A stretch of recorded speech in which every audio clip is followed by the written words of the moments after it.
रुक जाओ।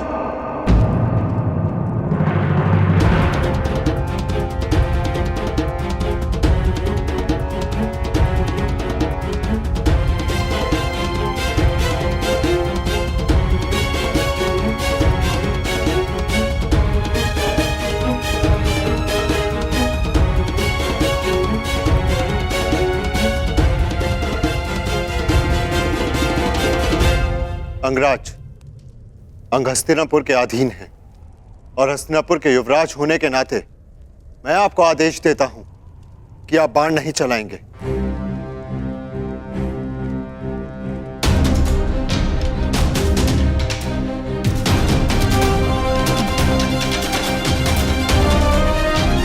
और अर्जुन, यदि तुम्हें अपने ज्येष्ठ भ्राता का तनिक भी मान है तो तुम प्रहार नहीं करोगे।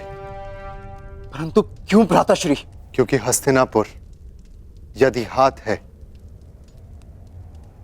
तो हम सब उसकी उंगलियां हैं, और एक ही हाथ की उंगलियां एक दूसरे को नहीं मारती।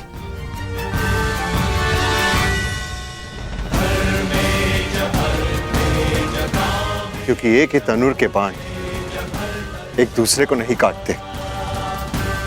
दुर्योधन ने उचित किया या अनुचित, ये एक पारिवारिक प्रकरण है। इसका निर्णय हस्तिनापुर में लिया जाएगा, यहां नहीं।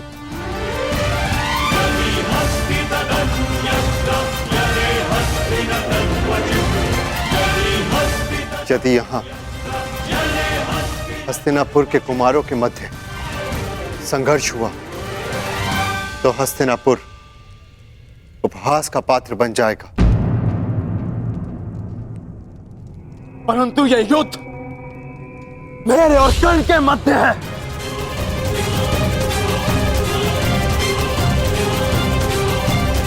बाण नीचे करो अर्जुन।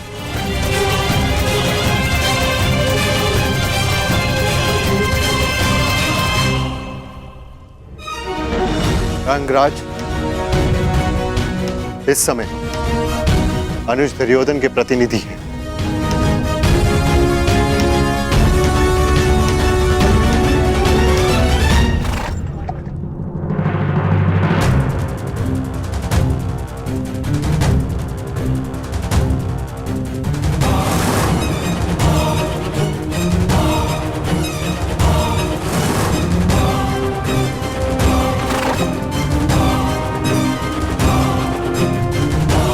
दुर्योधन,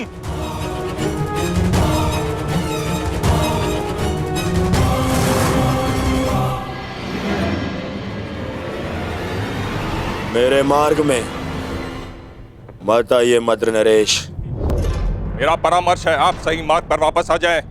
हस्तिनापुर कुमार, राजकुमारी भानुमति को छोड़ दो या फिर अपनी धृष्टता का परिणाम भुगतने के लिए तैयार हो जाइए।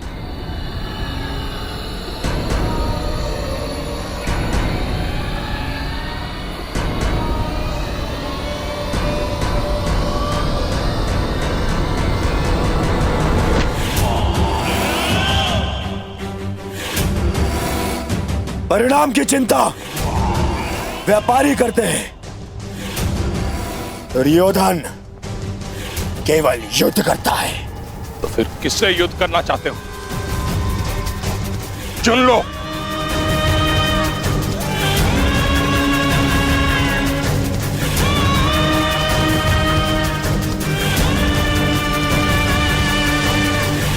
इससे, इससे और आपसे भी।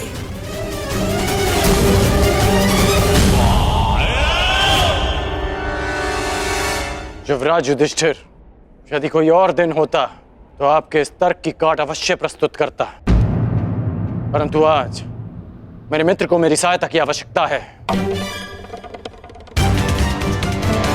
अर्जुन, जीवन लंबा है, आज नहीं तो कल एक दिन अवश्य आएगा जब हमारा अधूरा द्वंद्व अवश्य पूरा होगा।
मेरी चिंता छोड़ो, भानुमति को रोको।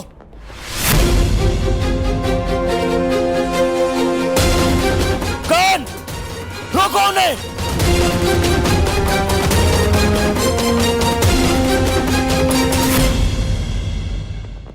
तुम्हारा मान और प्राण सुप्रिया का उत्तरदायित्व है।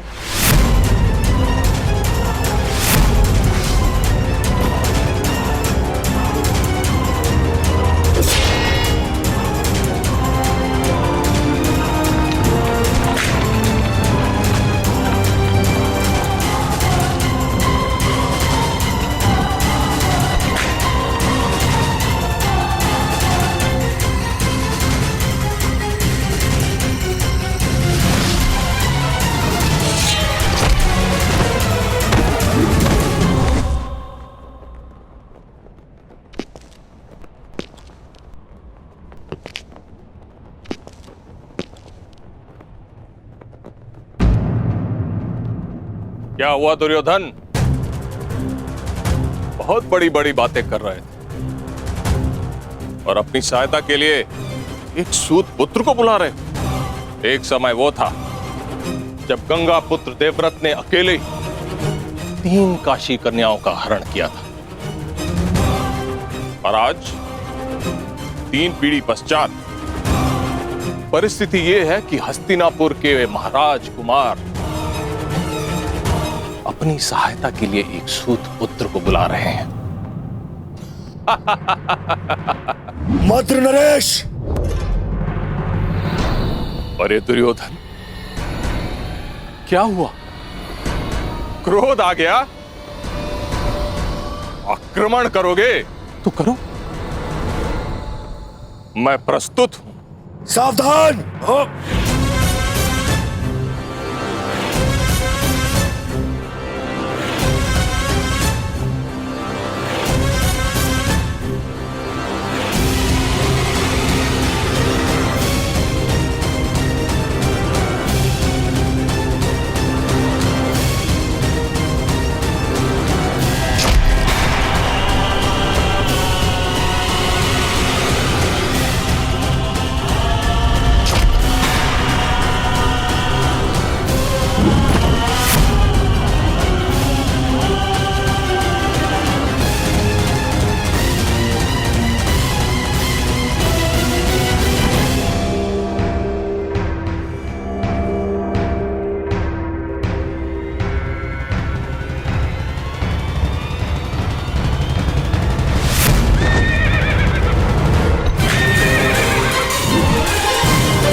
ना हिलने का प्रयास करना और ना राजकुमारी भानुमति को स्पर्श करने का, वरना अपने प्राण से जाओगे।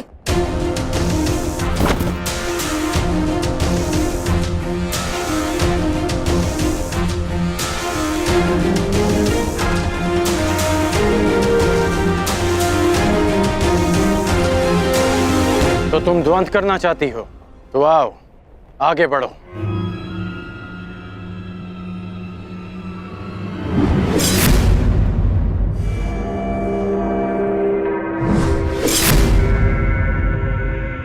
सावधान सुप्रिया! कुमारियों के हाथ में मेहंदी शोभा देती है, खड़क नहीं। और सच्चे वीर पुरुष को हरण करना शोभा नहीं देता।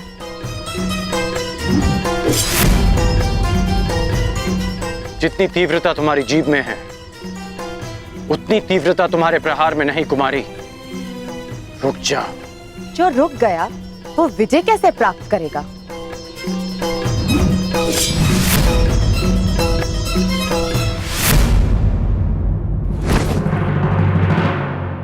शत्रु का क्रोध शल्य के जीवन का अमृत है। दुर्योधन, अब तुम्हारी सहायता के लिए कौन आएगा?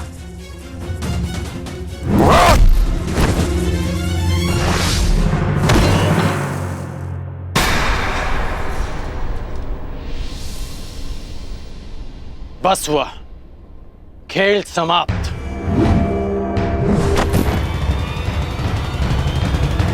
सुप्रिया! वीरांगना पराजित हुई, अब शांत रहना तुम्हारा धर्म है।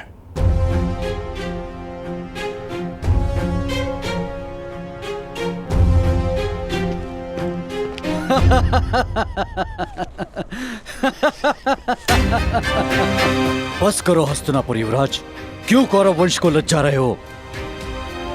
अपनी गदा उठाने के लायक तो हो नहीं, भानुमति को कैसे ले जाओगे? हम सबका अपमान करने वाले, देखते हैं अपना मान कैसे बचा पाओगे। अपमान का प्रतिकार है शत्रु के प्राण।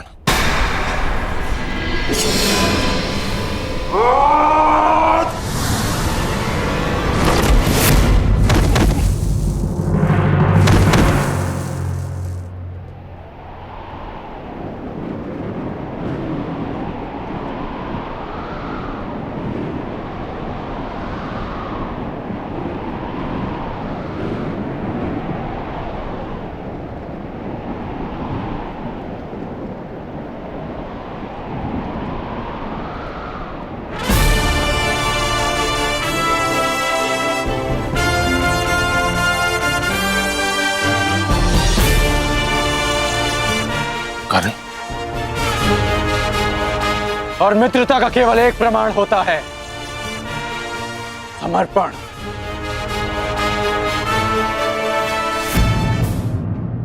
एक मित्र के लिए सबको शत्रु बना लेना मूर्खता है युवराज। जरासंध एक था, इसलिए तुम जीत गए।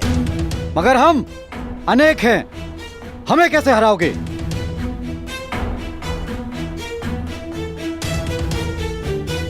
राधे का केवल एक लक्ष्य है, परिवर्तन।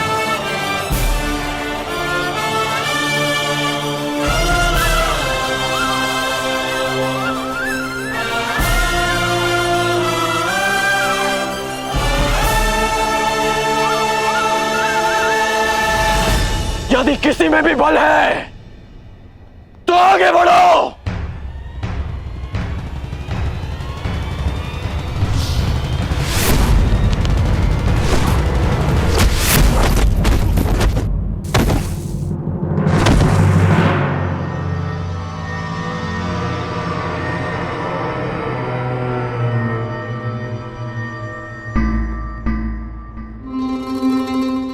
आनंद आएगा।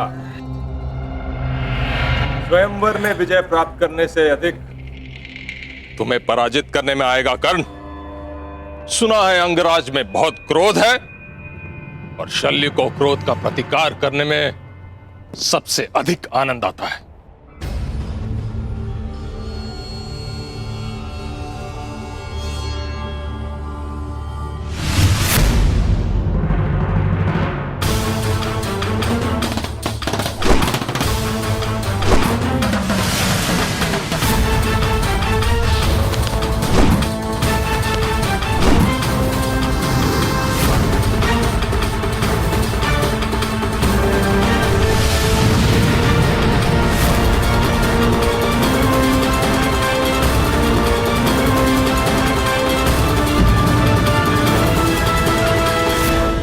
जितने कठोर तुम्हारे बाण हैं कर्ण, उतना ही कठोर तुम्हारा हठ भी है। कहा था अर्जुन ने कि स्वयं को सिद्ध करने की लालसा तुम में बचपन से थी। इस हठ की ज्वाला को तुम्हारे भाई शोन की चिता की अग्नि भी शांत नहीं कर पाई।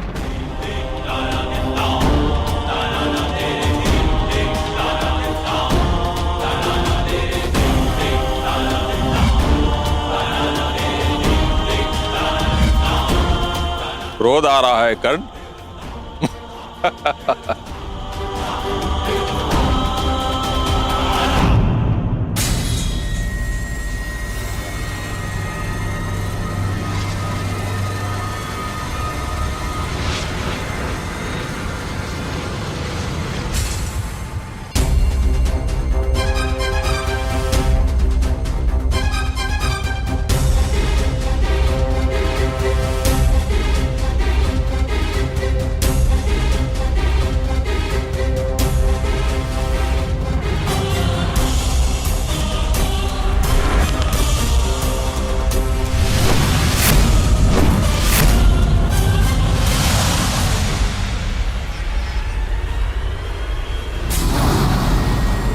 के बाण इतने उग्र कैसे हो उठे?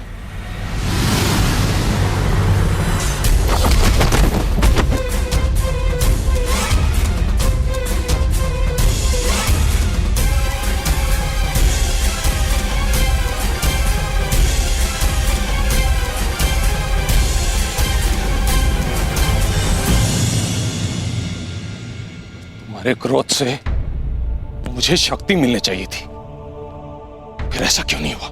क्योंकि भले ही शत्रु द्वारा किया गया क्रोध आपका सबसे बड़ा शस्त्र है, परंतु शत्रु द्वारा उत्पन्न किया गया क्रोध कर्ण का सबसे प्रबल अस्त्र है। सूर्य और दीपक में जो अंतर है वही अंतर कर्ण और अन्य योद्धाओं में है। आज आपने सूर्य को सामान्य दीपक समझकर हाथ में लेने की भूल की। आज गुरु परशुराम का शिष्य कर्ण आपके सामने खड़ा है। वो गुरु परशुराम जिन्होंने मेरी दुर्बलता को, मेरे क्रोध को मेरी सबसे बड़ी शक्ति में परिवर्तित कर दिया। अब आप शक्तिहीन हैं। आप मेरे बाणों का तेज नहीं सह पाएंगे और ना ही मेरे नागपाश का बंधन तोड़ पाएंगे।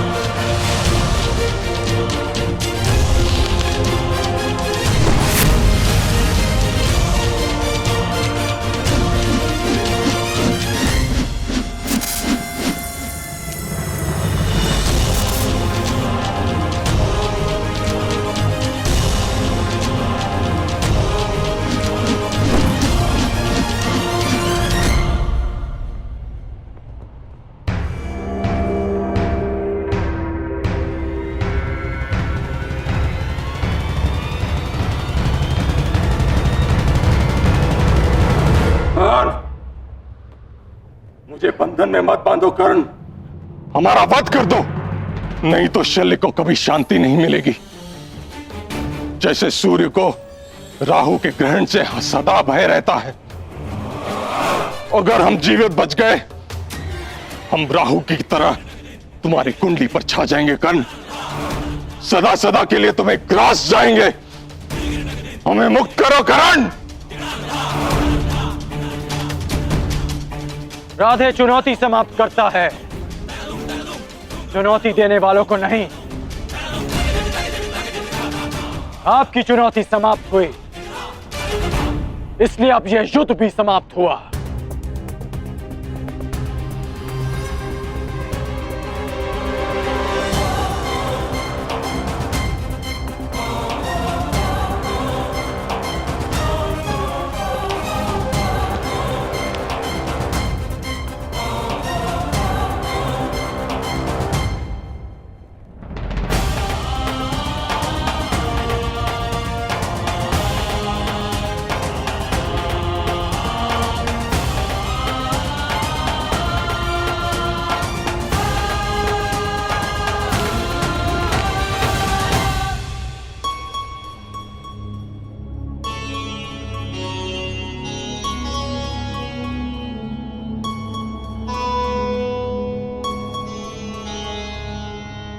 सखी, मैं तुम्हें छोड़कर कहीं नहीं जाऊंगी।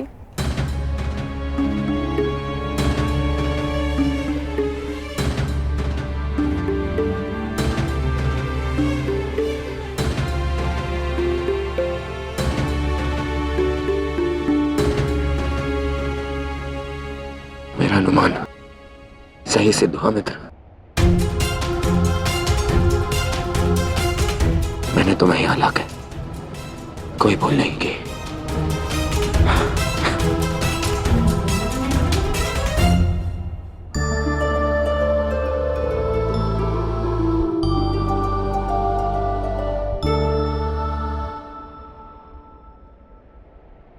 चंद्रमा की ओर देख के समय व्यर्थ मत करो कर्ण। तुम्हें अभी एक और वचन को पूर्ण करना है। पूर्णिमा के पूर्ण होने से पूर्व हमें अंग प्रदेश पहुंचना है। चलो मित्र।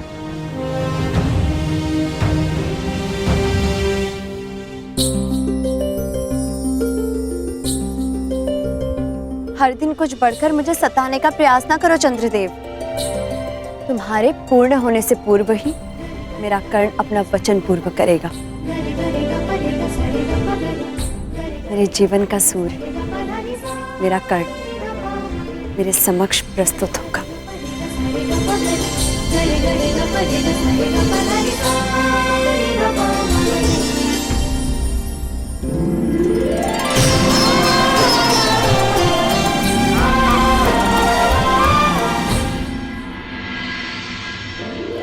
जिसने जरासंध का मान मर्दन किया वो तुम्हारा भी अभिमान तोड़ेगा चंद्रदेव। पूर्णिमा से पूर्व ही मेरा कर्ण लौटेगा।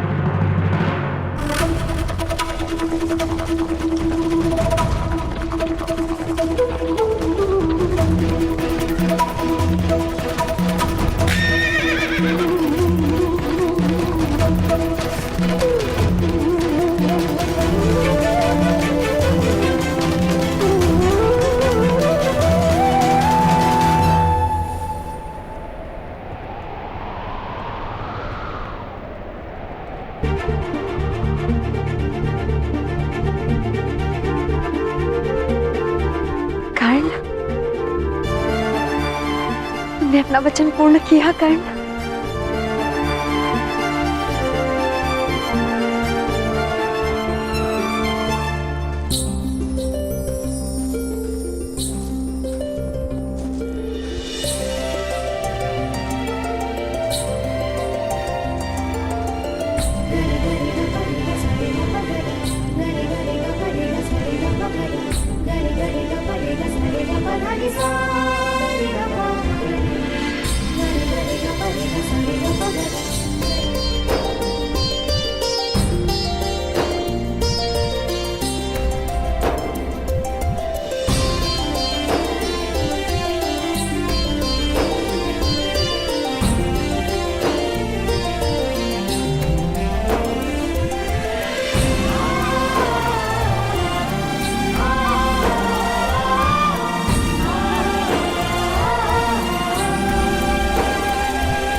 वृषाली के विश्वास की विजय हुई।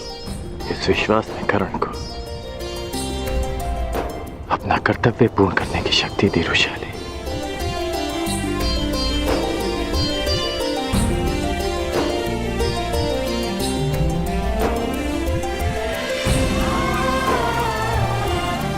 ऐसे क्या देख रहे हो? बचपन का वो पल स्मरण हो उठा। क्या फिर से विवाह के लिए ना तो नहीं कर दोगी? नहीं, क्योंकि बालक राधे के समक्ष ऐसा अपराध किया जा सकता है, परंतु अंगराज से भय लगता है।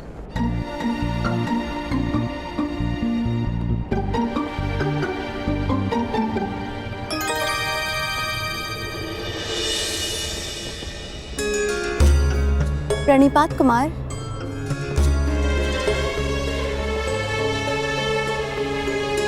वृषाली, यह है राजकुमारी भानुमति।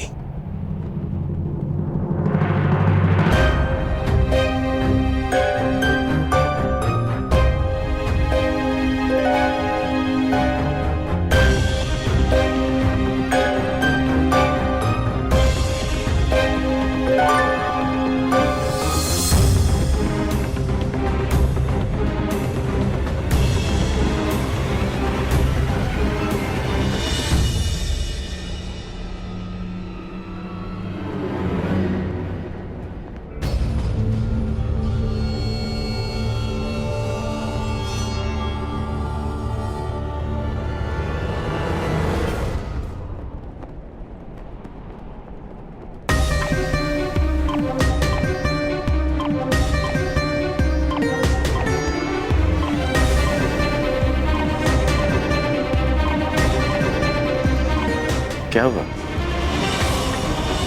अतिथियों का स्वागत नहीं करोगी? दुर्योधन ने जो किया वह उचित नहीं महाराज।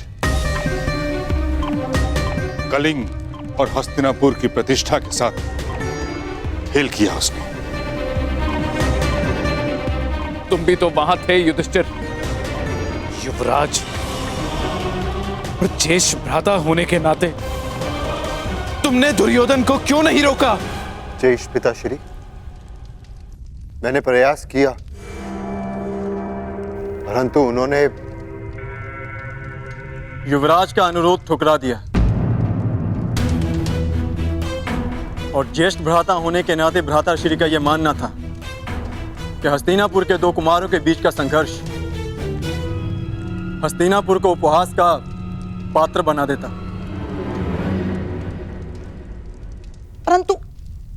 परंतु मुझे ये समझ नहीं आता कि ये विवाद हो क्यों रहा है। वरण और अपहरण दोनों का संबंध शताब्दियों से चलता आ रहा है, शताब्दियों से। और कई सारे उदाहरण भी हैं जहां वीरों ने कन्याओं का अपहरण करके और विवाह भी किया। स्वयंवर में हरण होते हैं, किंतु वह तभी मान्य होते हैं जब कन्या की सहमति हो। दुर्योधन ने जो किया उससे स्पष्ट है कि भानुमति की सहमति नहीं थी। महामहिम, जिस प्रकार ग्रीष्म के पश्चात वर्षा, वर्षा के पश्चात शीत और शीत के पश्चात पुनः ग्रीष्म आता है, ठीक उसी प्रकार इतिहास भी अपने आप को दोहराता है। महामहिम, आपको स्मरण होगा ना, काशीराज की कन्याएं अंबा, अंबिका, अंबालिका,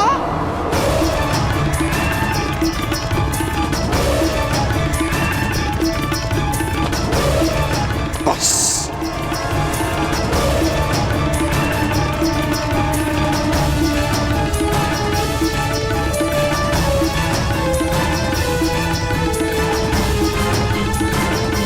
हाँ, मैंने हरण किया था इसलिए क्योंकि काशीराज ने हस्तिनापुर के सम्मान को ललकारा था, परंतु दुर्योधन ने वो हरण करके हस्तिनापुर के मान को दांव पर लगा दिया है, जो मैं कभी होने नहीं दूंगा।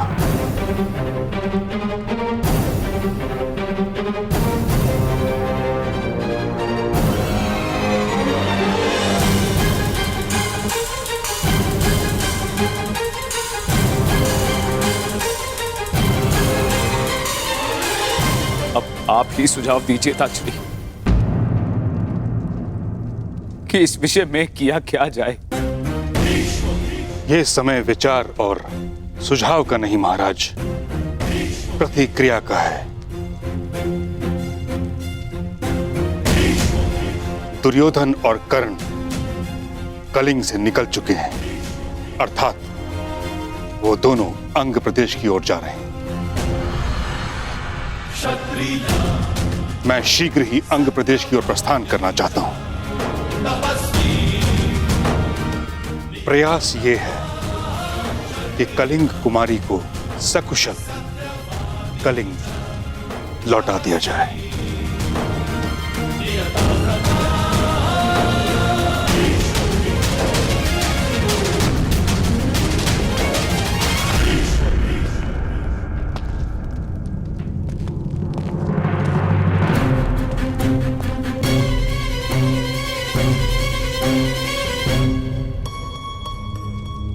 अंग में आपका स्वागत है।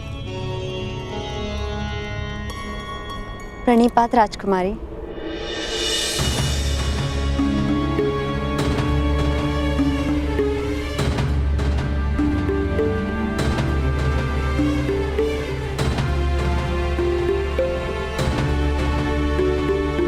पधारिए। पधारिए पधारिए।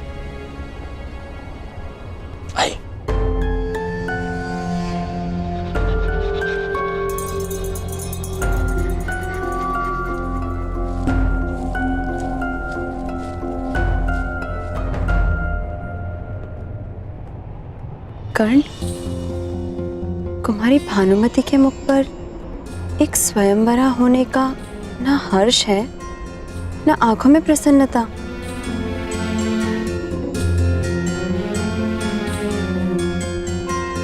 क्योंकि वो स्वयंवरा नहीं है रुशाली। कुमार दुर्योधन उन्हें स्वयंवर से हरण कर लाए हैं। और तुमने इस कार्य में उनका साथ दिया? कर्ण, तुम मेरी चिंता छोड़ो, भानुमति को रोको। कर्ण, रोको उन्हें।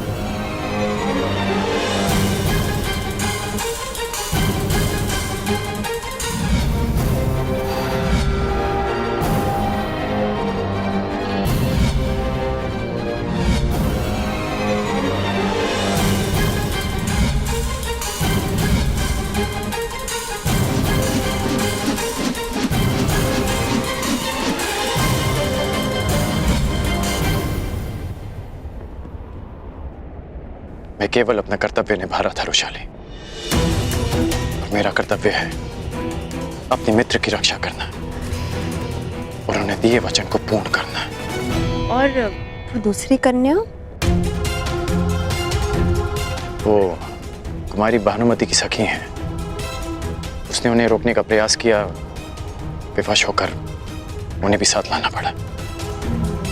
कर्ण, स्त्री की हाय में बहुत बल होता है। यदि कुमारी का भविष्य बिगड़ा तो विशाल, कुमार दुर्योधन का उद्देश्य है कुमारी भानुमति से विवाह करना, जो वो अवश्य करेंगे। ठीक है, इतनी लंबी यात्रा से आए हैं, मैं इन्हें भोजन करा देती हूँ। स्त्री हूँ, इसीलिए कदाचित अपने मन की बात मुझे बता सके।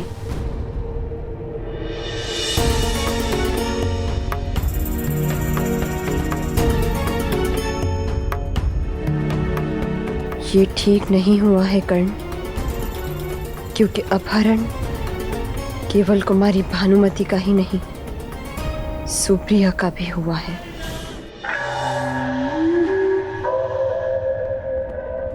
अंग प्रदेश जाने की जितनी शीघ्रता आपको है, उससे कई अधिक शीघ्रता शकुनी को है, गंगा पुत्र शकुनी को। शकुनी समझता है यातायात का सर्वश्रेष्ठ साधन थल मार्ग नहीं, गगन मार्ग है, वायु मार्ग है, वायु मार्ग। जाओ जाओ मेरे प्रिय, अंग देश जाकर मेरे होने वाले सम्राट को संदेश दे दो। जाओ जाओ।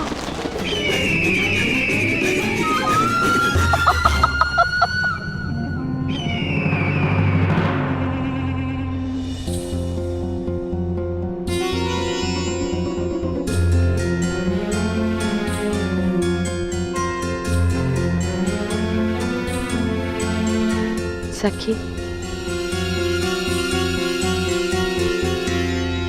तुम क्या करोगी सुप्रिया? मैं समझी नहीं।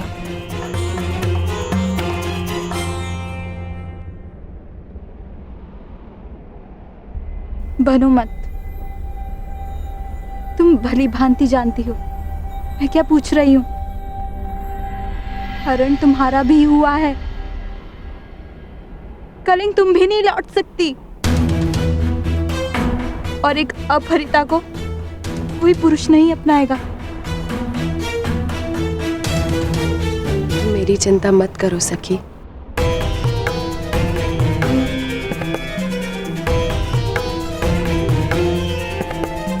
मैं तो कहीं भी चली जाऊंगी। नहीं, तुम मेरी सखी हो, और सखी होने से पूर्व एक स्त्री, और हर स्त्री के मान का मूल्य होता है सुप्रिया। हरण मेरा ही नहीं तुम्हारा भी हुआ है, तो न्याय मुझे ही नहीं तुम्हें भी मिलेगा।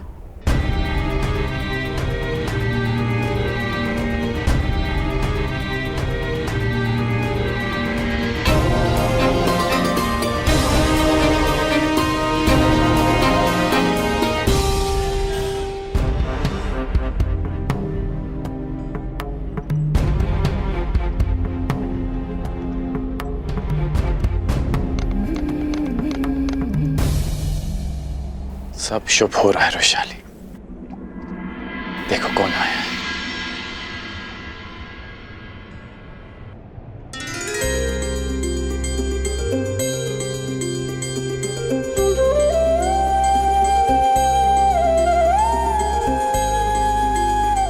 बाबा, बाबा,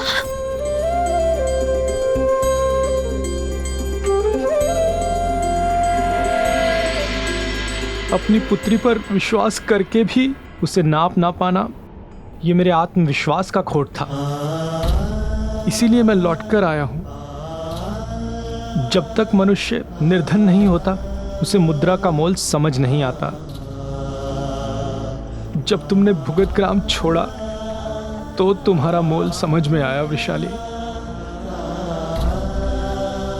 अपने बूढ़े पिता को क्षमा कर दो। तेरा कन्यादान कर सकने का अधिकार मुझे दान में दे दे पुत्री।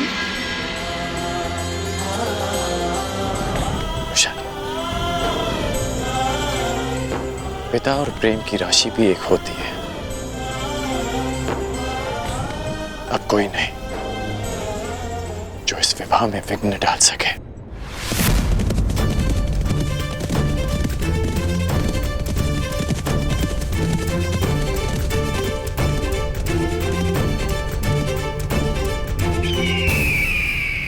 ये तो मामाश्री का पालतू पक्षी है।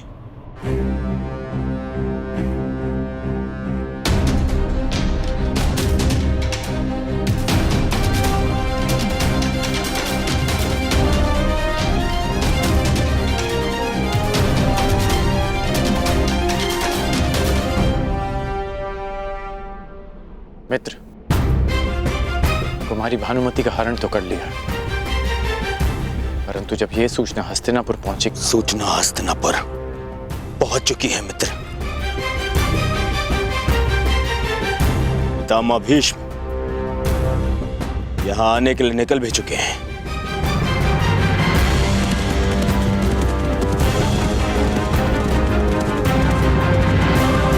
मुझे अभी और इसी क्षण भानुमति से विवाह करना है, और वो भी यहीं अंग में। यदि पितामह के पहुंचने से पहले मैंने भानुमति से विवाह नहीं किया तो मेरा स्वप्न और सम्मान दोनों ही धाराशायी हो जाएंगे।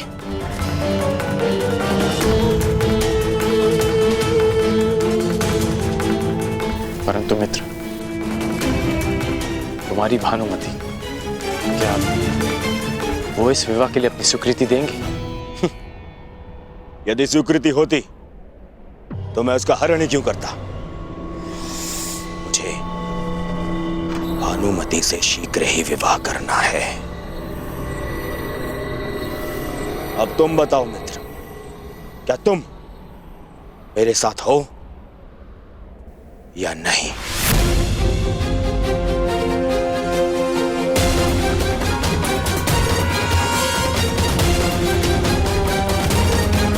मित्रगण,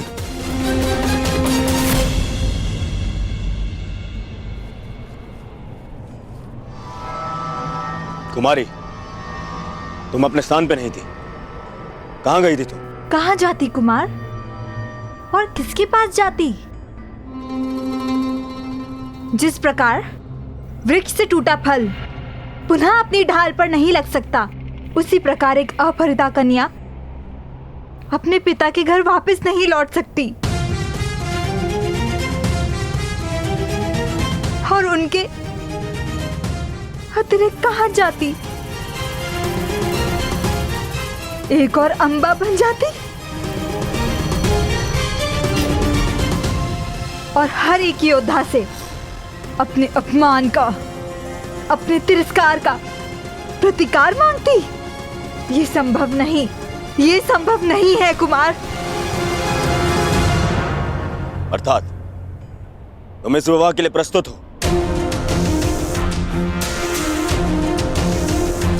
तो ठीक, हम विवाह यहीं करेंगे। क्यों? यहाँ क्यों? हस्तिनापुर में क्यों नहीं? क्योंकि भीष्म पितामह यहाँ आ रहे हैं। वो तुम्हें फिर से कलंक छोड़ाएंगे। और यदि ऐसा हुआ तो और आपका अभिमान खंड खंड हो जाएगा। कुमार दुर्योधन गर्व से भानुमति को हरण करके लाए और उन्हें मेरे पिता के सामने शीश झुका के क्षमा मांगनी होगी। यही ना? स्वयंवर से आपने मुझे अपहरित किया है कुमार। मैं विवाह के लिए प्रस्तुत हूँ, परंतु यदि आपको मुझसे अंग में विवाह करना है तो मेरी एक शर्त है, और आप पर एक बंधन। ऐसा बंधन? अपहरण एक का नहीं, 2 कन्याओं का हुआ है, तो विवाह भी 2 कन्याओं का ही होगा। मेरा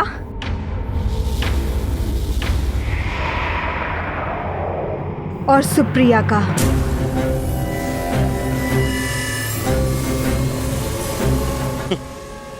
क्या प्रयोजन है तुम्हारा भानुमति? क्या मुझे सुप्रिया से भी विवाह करना होगा? हाँ? आपको नहीं, आपने केवल मेरा हरण किया है। सुप्रिया से विवाह उसे करना होगा जिसने हरण में सहायता की है।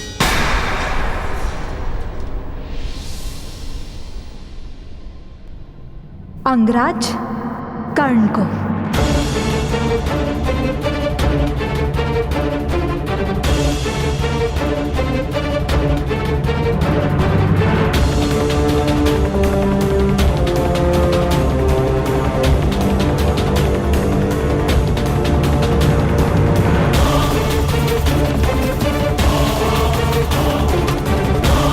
कर्ण को? कहिए कुमार, क्या ये बंधन स्वीकार है? बस कुमारी, जो दुर्योधन बलपूर्वक तुम्हारा हरण कर सकता है, वो दुर्योधन बलपूर्वक तुमसे विवाह भी कर सकता है, बिना किसी अनुबंध को माने। यदि आप ऐसा सोचते हैं तो एक पग आगे बढ़ाइए कुमार।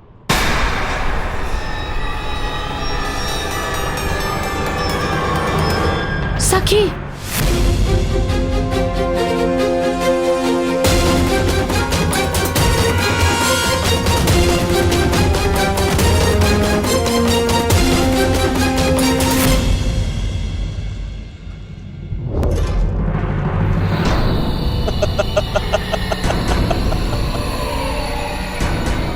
कुमारी, क्या आप हम पर प्रहार करेंगे?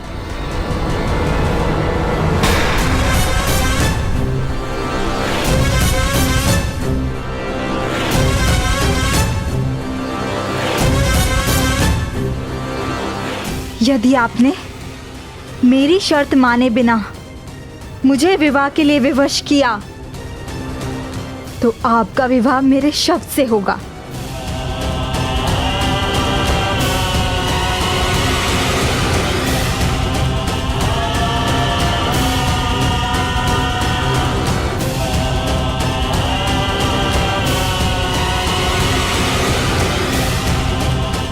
बोलिए, स्वीकार है?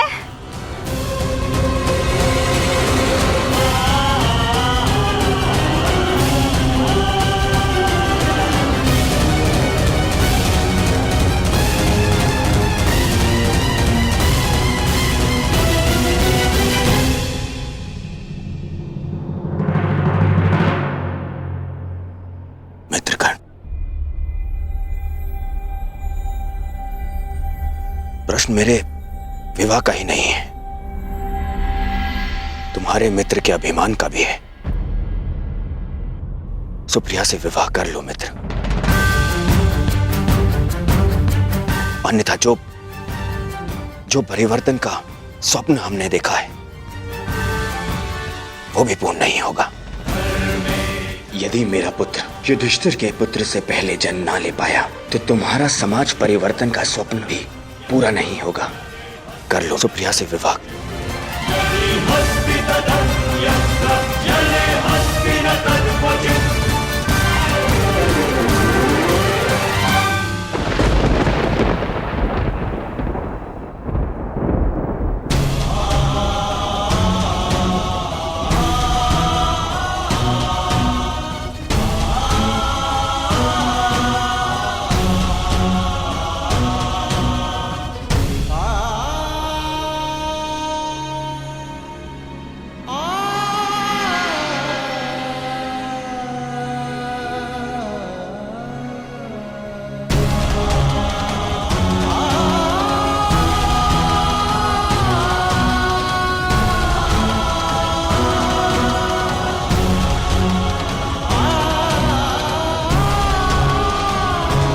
नहीं सके, कटार हटाओ।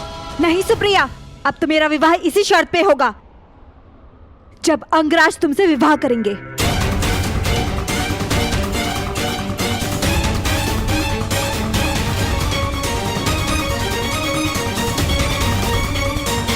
और यदि ऐसा नहीं हुआ तो मैं अपने प्राण दे दूंगी।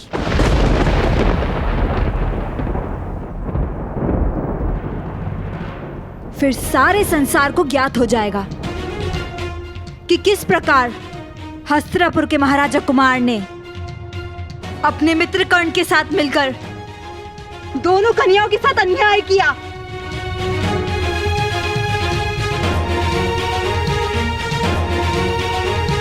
एक पल की भूल का दंड शताब्दियां भोगती हैं अंगराज। और कल यदि आपको अपयश मिला तो पीढ़ियों तक भुलाया नहीं जा सकेगा।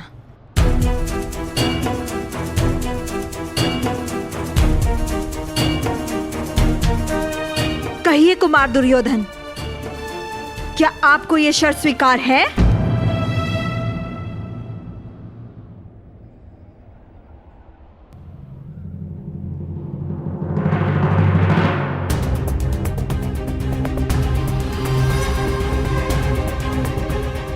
बोलो मित्र, उत्तर दो।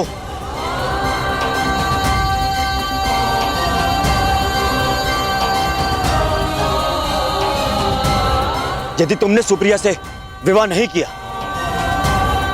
तो सारे संसार में अपयश फैल जाएगा कि हम दोनों अन्यायी हैं। वो कर्ण जो सदैव न्याय के लिए लड़ता रहा, उसे लोग अन्यायी कहेंगे।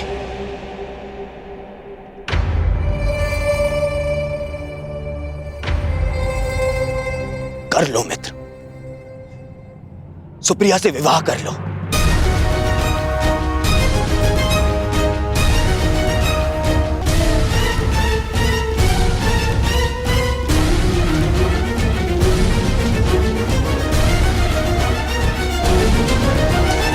नहीं मित्र,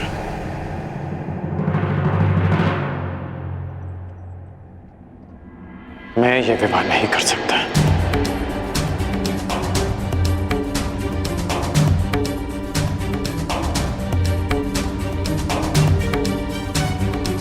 तुम मेरे मित्र हो, प्राण भी मांगोगे तो हंसते हंसते दे दूंगा, परंतु मैं सुप्रिया से विवाह नहीं कर सकता।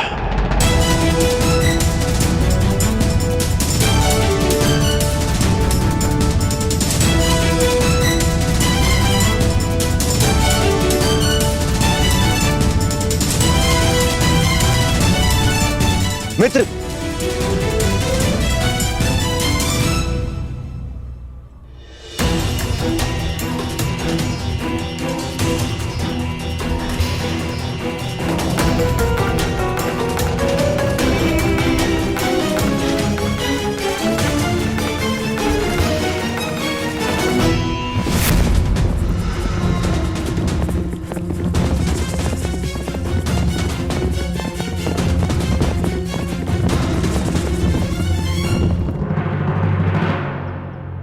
कर्ण और कर्तव्य दोनों की राशि एक ही है राधे।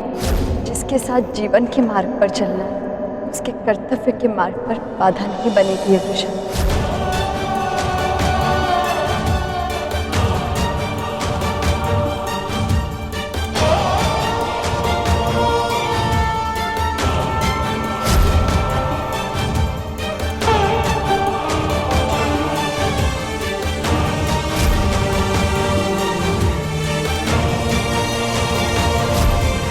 तुमसे विवाह करना चाहता हूं।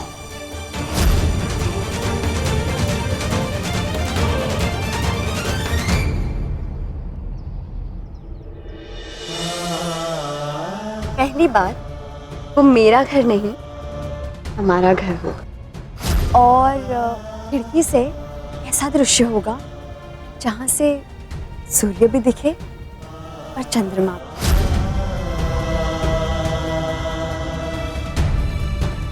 इस राधे कर्ण का विवाह पूर्णिमा के अगले दिवस ही होगा।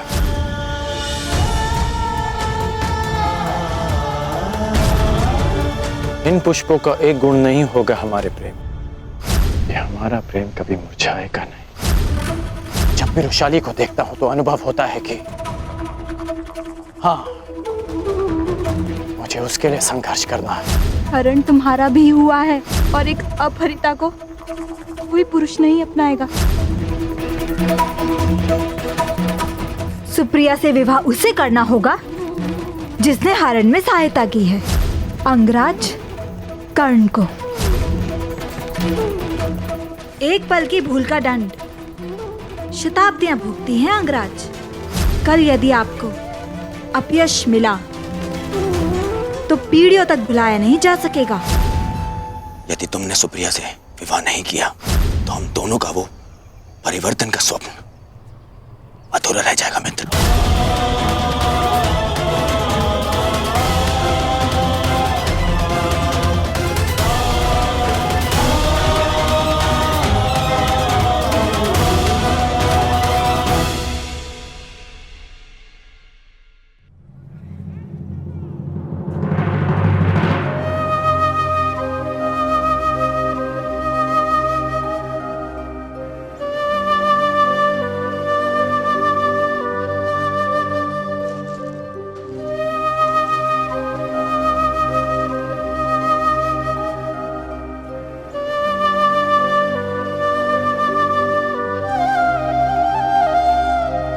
दान चाहिए।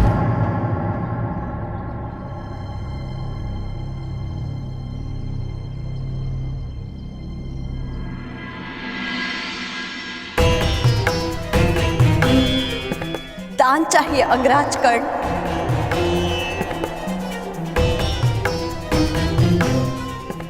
भूल कर भी वो मत मांगना जो तुम्हारे मन में चल रहा है। सूर्योदय के समय जो मुझसे मांगा जाए उसे देने के लिए मैं वचनबद्ध हूं।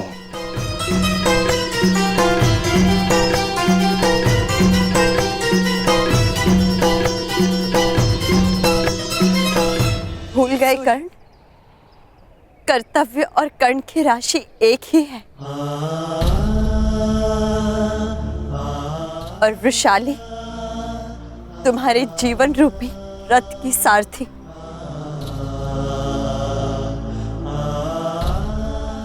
मैं कैसे तुम्हें अपने लक्ष्य से भटकने दे सकती हूँ?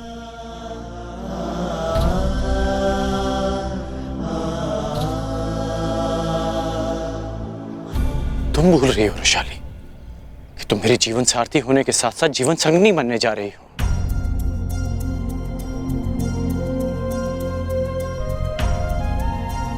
यदि कर्ण धनुष है तो वृषाली उसकी प्रत्यंचा, और प्रत्यंचा के बिना धनुष का क्या काम?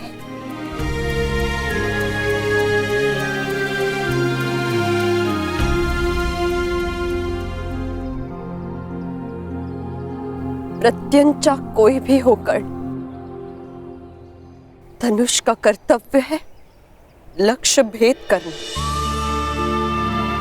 और तुम्हारा लक्ष्य है समाज का परिवर्तन और परिवर्तन की चाह रखने वालों को त्याग करना पड़ता है कर्ण।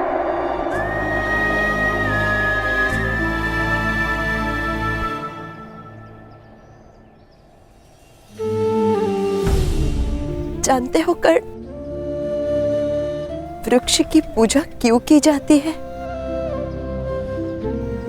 क्योंकि वो अपना सबसे प्रिय फल संसार के लिए त्याग देता है।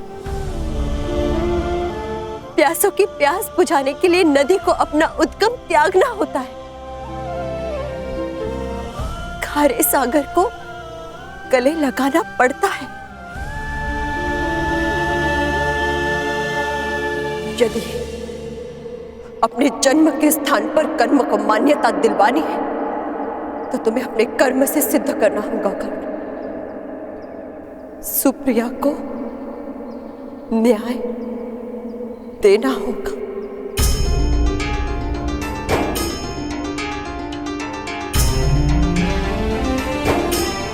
उसे न्याय देने के लिए मैं तुम्हारे साथ अन्याय नहीं कर सकता रोशाली। सुंदर भविष्य के लिए वर्तमान को दुख सहने पड़ते हैं कर्ण। विवाहित स्त्री के हाथ पर प्रसन्नता का रंग भरने के लिए मेहंदी को पोस जाना होता है। देवताओं के अंग पर श्रृंगार करने के लिए पुष्पों को सुई से अपना हृदय छिदवाना पड़ता है।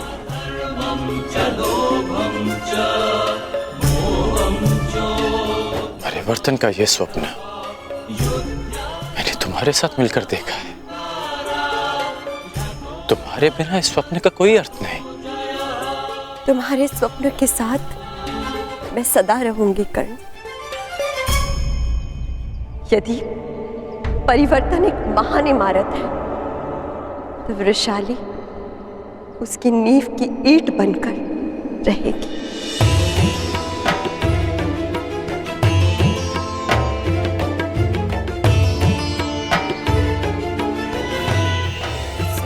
अर्थात महान बनने के लिए मैं तुम्हारा बलिदान कर दूं, तो मैं स्वयं से दूर कर दूं। रुशाली, पत्ता वृक्ष से टूटता है तो मुरझा जाता है, सूख जाता है। और वही मुरझाया सूखा पत्ता उसी वृक्ष के जड़ों में जाता है, खाद बनकर रिसता है और एक नए पत्ते को जन्म देता है।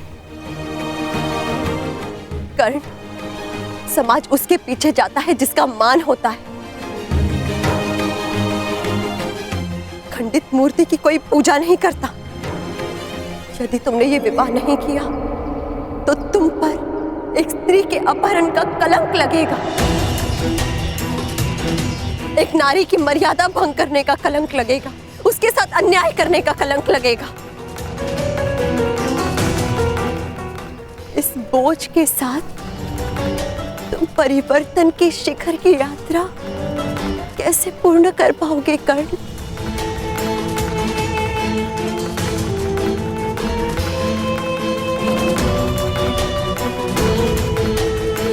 तुम जीवन भर महामहिम भीष्म के विरुद्ध खड़े रहे, उनकी अनीति अन्याय की आलोचना करते रहे, परंतु आज तुम वही करने जा रहे हो कर्ण जो महामहिम भीष्म ने अम्बा के साथ किया।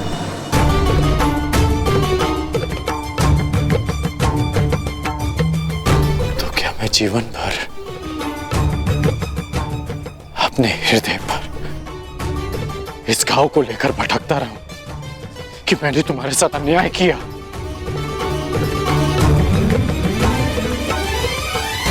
कर्ण, समाज के लिए अनाज उपजाने वाले किसानों को अपने हाथ पर छाले लेने पड़ते हैं। तलवार बनाने वाले लहूकार को भट्टी की गर्मी से झुलसना पड़ता है। महादेव बनने के लिए, संसार को अमृत चखाने के लिए स्वयं हलाहल विष पीना पड़ता है।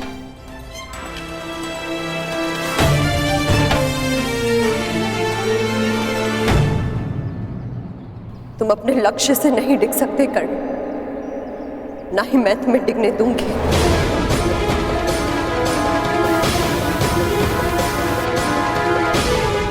तुम दान देने के लिए वचनबद्ध हो कर्ण।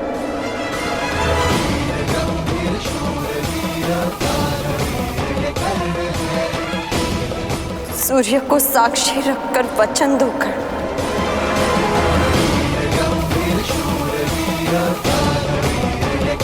कि तुम सुप्रिया से विवाह करोगे।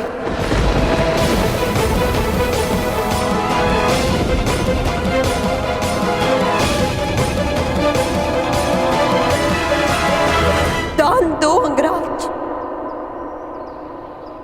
दान दो।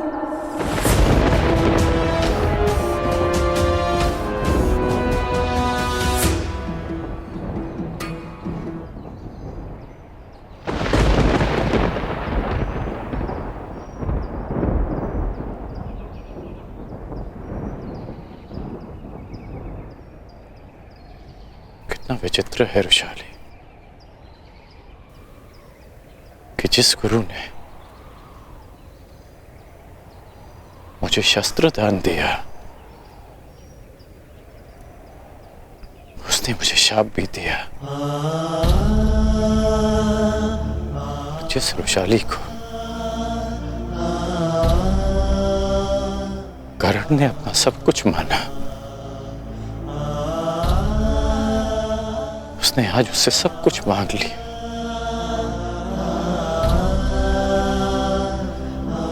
आज सूर्य की किरणों ने सूर्य से उसका तेज मांग लिया। आज कर्ण की श्वास ने उससे उसके प्राण मांग लिए।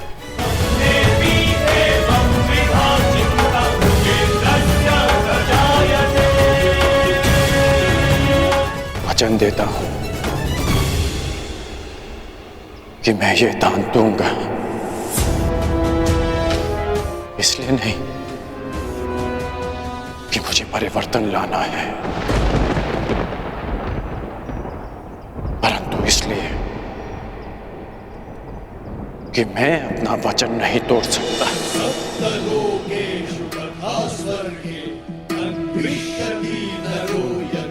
सूर्य को साक्षी मानकर ये सूत पुत्र राधेकर्ण वचन देता है